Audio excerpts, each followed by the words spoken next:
सैयदना उमर फारूक रज़ी अल्लाह तआला अन्हु का दौर खिलाफत था। मदीना की गलियों में से गुजरते हुए अचानक एक गली में से आप गुजर रहे थे कि गली के दूसरी नुक्कड़ से, दूसरे कोने से, दूसरे सिरे से एक आदमी दाखिल हुआ गली में। अचानक उमर फारूक रज़ी अल्लाह तआला अन्हु पर नजर पड़ी तो परेशान हो गया, क्योंकि उसके बगल में शराब की बोतल थी।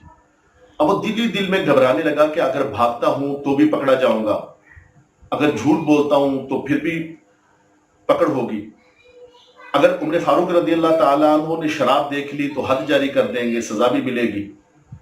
दिल में अल्लाह तबारक व तआला की बारगाह में सच्ची तौबा करने लगा, रोने लगा, गिड़गिड़ाने लगा, सुलह करने लगा अपने रब से, और अपने दिल में कहता है कि अल्लाह, आज उमर फारूक रज़ी अल्लाह तआला अन्हु की बारगाह में मुझे जलीलो ख्वार होने से महफूज फरमा ले।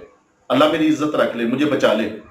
मैं तेरे साथ वादा करता हूं, तो आज उमर की बारगाह में मुझे जलील होने से बचा ले। मैं इसके बाद कभी शराब नहीं पीऊंगा।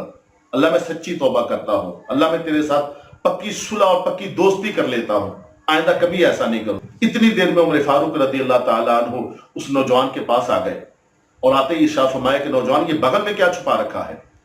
अचानक अपनी बगल से बोतल निकाल कर कहने लगा कि हुजूर, ये सिरका लेकर आया हूं। फरमाया दिखाइए।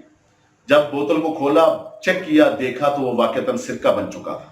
यानी अल्लाह तबारक व तआला की मोहब्बत के अंदर, अल्लाह तबारक व तआला के खौफ से उस नौजवान की जुबान से, उसके दिल से तौबा के ऐसे अल्फाज निकले कि अल्लाह तबारक व तआला ने चंद लम्हों के अंदर उसकी तौबा को कबूल किया और उसकी शराब को सिरके के अंदर बदल दिया। इसलिए फरमाया अत्ताइबु मिनज़ ज़ंबि कमन ला ज़ंब लहू। तौबा करने वाला ऐसे ही है कि जैसे उसने गुनाह किया ही।